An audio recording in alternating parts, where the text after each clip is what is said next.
Bonjour et bienvenue à tous.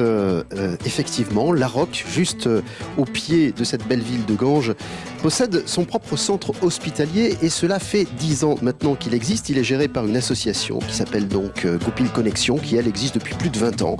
Ici, on y accueille des animaux de la faune sauvage. Et des animaux, il y en a beaucoup, certes, dans la nature, et du coup, il y en a beaucoup aussi qui malheureusement, un jour ou l'autre, sont victimes d'un accident, d'une maladie, ou parfois aussi des hommes et des femmes, car nous ne faisons pas toujours attention. Figurez-vous que l'année dernière, cet hôpital de la faune sauvage a accueilli près de 2500 animaux. C'est énorme. 500 mammifères, 2000 oiseaux. Certains d'entre eux sont ici à nos côtés. On vous les présentera, en tout cas on parlera d'eux tout à l'heure et des soins dont ils font l'objet. Comment est-ce qu'on rapatrie ces animaux? Comment est-ce qu'on découvre les problèmes dont ils sont affectés? Comment doit-on s'y prendre? Quels sont les soins appropriés? Comment un jour pourra-t-on ou pas les remettre dans leur milieu naturel? Voilà, beaucoup de questions. Nous allons être très curieux, mais figurez-vous que nous sommes nombreux pour répondre à toutes ces questions, et en particulier avec médecin vétérinaire Marie-Pierre Puech, qui est à nos côtés, qui est la présidente de l'association, et qui est, comme on dit, le fer de lance de ce mouvement envers notre nature, la nature qui nous entoure. Et ça, c'est d'équilibre dont il est question. Marie-Pierre Puech, bonjour et merci de nous accueillir dans ce lieu atypique consacré à la faune sauvage dont vous prenez soin depuis de nombreuses années. D'abord, c'est votre métier, vous êtes vétérinaire, vous les voyez notamment passer dans votre clinique, dans votre établissement.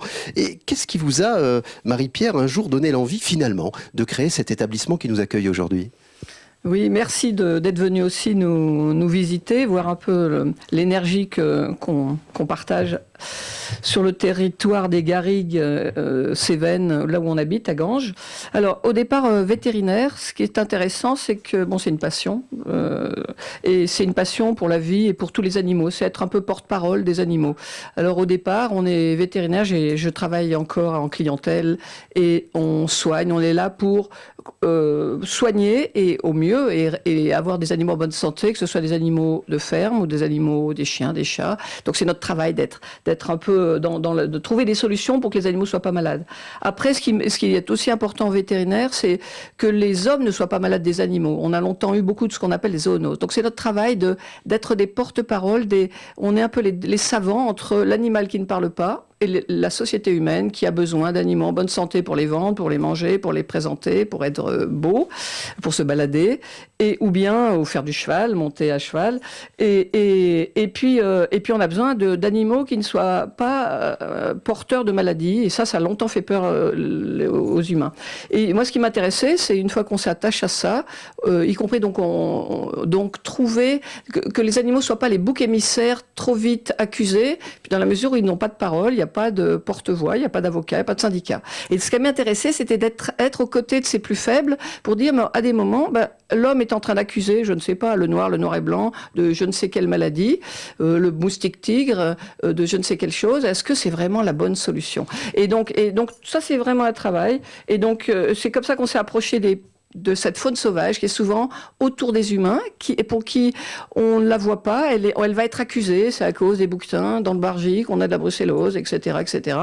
Et donc toute l'idée c'était de la connaître mieux. Et donc pourquoi un hôpital faune sauvage? Ça fait plus de 30 ans que je suis vétérinaire, donc là auprès de ces animaux on voyait bien qu'il y a une grande ignorance, les hommes continuent de taper sur l'animal ou sans comprendre ou bien sans le savoir. Aujourd'hui avec les villes qui vont vite, on a une destruction qui est terrifiante.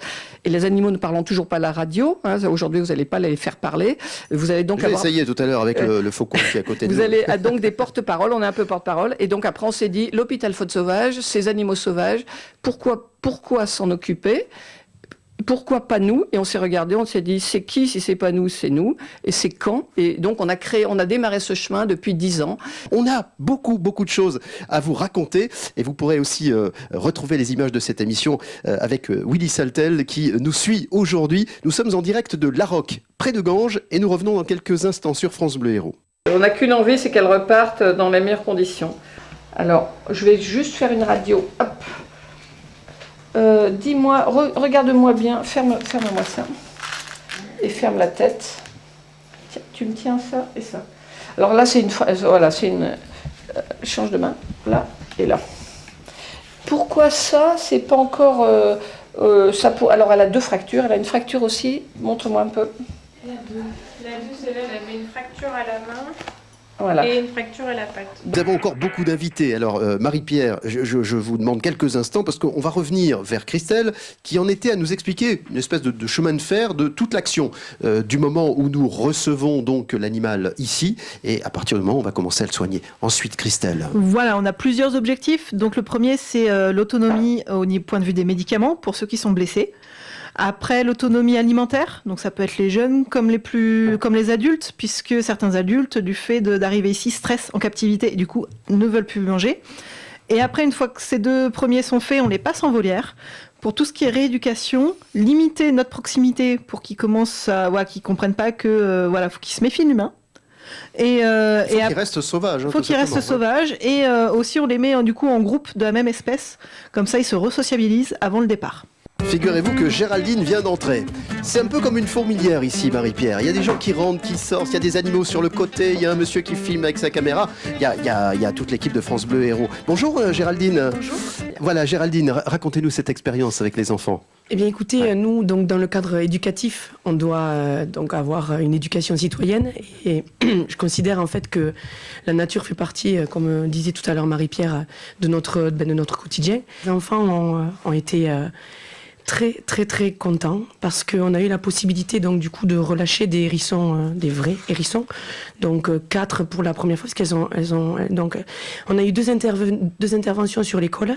On est parti sur une après-midi complète avec comment faire pour que des hérissons puissent survivre. Surtout en les relâchant le jour, en rappelant que ça vit la nuit quand même. Voilà, c'est ça. Ouais. Moi, ce que je garde de cette première déjà rencontre, c'est le regard des enfants. C'est cette aventure humaine qu'on veut partager et rendre l'humain conscient que ces animaux sont libres comme nous et vous, qu'on aime notre liberté et on les relâche. On n'est pas dans un zoo, on n'est pas dans un parc. Donc il est arrivé le 6 janvier et je l'ai tenté de faire une chirurgie le 16 janvier, ça fait il y a 10 jours, ajouter le traitement des pox et il prend du poids, donc on le surveille, 262 et là il est pas mal. Hein, il nourrit seul ou il faut le nourrir? Il ne se nourrit pas toujours tout seul. Il a 20 jours d'opération. Non, si. Il a 10 jours. Il a été opéré le 16. Donc là, le 16, pardon. Ouais. Et il avait une plaie. D'accord. Vous continuez tout pareil, les jeunes, c'est bon. Et comment vous voyez qu'il va bien? Enfin, vous dites c'est plutôt bien. Alors, je regarde juste son poids déjà. Ouais. Je voulais juste contrôler que rien ne bouge, parce que là, j'ai du matériel américain, là aussi. Et je vois que ça ne bouge pas. Donc ça, et il y avait en fait une plaie horrible, il y a de la pox. Hein. Et donc, j'essaie de voir OP Marie-Pierre le 16 janvier. Et il faut aussi des moyens en termes de médicaments, de radio, etc. Même si vous, Marie-Pierre, vous êtes vétérinaire et donc équipé d'un certain nombre de ces matériels. Mais il faut aussi de l'argent, il faut aussi développer des actions. C'est ce que vous faites au quotidien, Marie-Pierre? On a un budget, ce qu'on comptait sur cette année, c'était 55 000 € de budget, en sachant qu'on donne énormément. C'est-à-dire que si on comptait le temps de travail, moi vétérinaire, je suis pas, il n'y a que 2 salariés, et on a même une inquiétude sur 2 contrats aidés d'ailleurs, et une inquiétude qui va s'arrêter le 15 février. Donc on voit bien que c'est compliqué. Il faut savoir que les animaux arrivent, ils ne payent pas, et quand ils repartent, ils nous disent au revoir, que par leurs beaux coups d'ailes, et ils s'en vont. Et entre-temps, qui faire payer? Est-ce que c'est la société qui paye? Est-ce que c'est les dons? Donc on travaille un peu là-dessus. Il faut savoir que le budget, en comptant le bénévolat que je fais, que nous faisons tous à tous les niveaux, c'est au moins 3 fois, c'est au moins 150 000. Donc si tu veux, tu peux regarder l'oiseau, hein, regarde. Et après, moi, je vais mettre l'oiseau sous couvert et je vais contrôler ce que je veux voir. C'est-à-dire, et là par contre, toi tu recules dans le couloir pour que tu ne prennes pas les rayons bêtement. Voilà. Et voilà la radio de contrôle. Voilà. Donc là, comme j'ai 2 radios, puisque je vais contrôler, en fait, ce qui est intéressant, juste les jeunes là, tu m'ouvres bien le pension. Alors, vous attache derrière ou... Non, c'est bon. Je prends des rayons, mais je sais pourquoi je le fais. Donc là, c'est bon. Celle qui avait aussi une plaie, j'avais fait des points. Voilà. Toute l'idée, c'est que pour revoler, comme disent mes copains allemands, Un rapace, c'est des yeux et des ailes. On va se rapprocher de Marie-Annick Poveda, Madame le maire de Notre-Dame de Londres, un joli village de près de 500 âmes situé à quelques kilomètres d'ici. Nous parlions donc avec Marie-Pierre de l'attachement que vous avez eu à vous rapprocher de cette association et de cet endroit. Racontez-nous l'expérience que vous avez eue avec Marie-Pierre et toute l'équipe. Oui, alors bonjour à tous et à toutes. Donc je me présente, donc je suis le maire de Notre-Dame de Londres et éleveur caprin. Et femme aussi d'agriculteurs. Un jour, il nous est arrivé sur l'exploitation de perdre une chienne qui avait ingurgité du poison, la morora. Et donc nous l'avons amenée à la clinique de Marie-Pierre qui nous a un petit peu proposé d'éviter d'utiliser ces produits-là. Voilà. Existe-t-il des solutions plus naturelles? Voilà, des solutions plus naturelles. Donc Marie-Pierre, qui avait déjà monté son association, Goupil Connexion, nous a proposé de faire des relâchés sur notre exploitation, d'installer des nids. Ouais, des relâchés de rapaces? Oui, tout à fait. Qui, eux, vont manger les petites bêtes qui sont des nuisibles. Voilà, et ils trouvent tout à fait dans nos foins... les rongeurs qui vont les nourrir. Voilà, évidemment. Tout à fait. Et donc, du coup, ça n'empoisonne plus personne, ni les animaux, ni les êtres humains, parce qu'il ne faut jamais oublier, ni les animaux de compagnie, comme votre chien, en l'occurrence, qui avait été blessé. C'est une belle expérience, ça. Et elle aussi, elle a une fracture. Elle a été plombée. Voilà. Celle-là, c'est une voiture, ça c'est un. Voilà. Et donc là, on a mis une broche. Et là, pareil, on va contrôler l'évolution. Et c'est là où notre jeune Joris Solène a dit... J'ai nourri une buse. Et une fois qu'elle a nourri une buse, elle est foutue. Elle a été charmée par la buse. Allez-y, racontez-nous cette expérience. Donc, ça fait plusieurs années qu'on travaille ensemble avec Marie-Pierre. Et cette année, effectivement, l'accent était sur les rapaces. On avait aussi déjà lâché fouines, genettes, enfin des mammifères, d'autres mammifères. Et puis là, on a créé donc avec Goupil des nichoirs qui ont été installés chez les deux éleveurs encore de moutons. Et donc le soir, voilà, on a introduit les chouettes. Et voilà, c'est le cas de le dire, c'était chouette. Et moi, je pourrais vous dire, par exemple, ce qui est important pour moi, c'est de vivre avec les animaux. Je pourrais vous dire, viens chez moi, j'habite chez une fouine. Une réparation osseuse, c'est entre 3 semaines et 1 mois, première chose. Elle, je lui ai mis des broches en plus ici. Vous voyez, donc il y avait une fracture de la main. Donc là, je vais contrôler ce qui se passe là. Donc j'ai mis des broches, avec des petites broches américaines et du plastique. Un système très intelligent, que je n'ai pas inventé, que j'ai simplement appris de mes copains américains. Et là, on voit qu'il y a aussi une fracture qui est déjà en réparation. Donc là, déjà, par exemple, cet oiseau-là, il va pouvoir revoler à droite parfaitement, tu vois. Et après, tout notre boulot, c'est dans quel paradis, lâche-le, enlève la tête, dans quel paradis relâcher cette bête. Et donc, qu'est-ce qui t'intéresse, Solène, dans cette expérience? Alors, moi, je pense que c'est important de prendre soin de la vie qui se cache dans notre environnement. Donc, c'est magique de voir voler des oiseaux comme ça. Enfin, puis j'ai eu la chance de nourrir une buse. Ça m'a marqué. Ah oui, c'est marrant, ça. C'est ce qu'on appelle la contamination ambientale. On contamine et ça change l'humain. Voilà. Ben, enfin, je trouve que les humains, ils sont quand même égoïstes parce que c'est des êtres vivants, ils étaient là avant nous.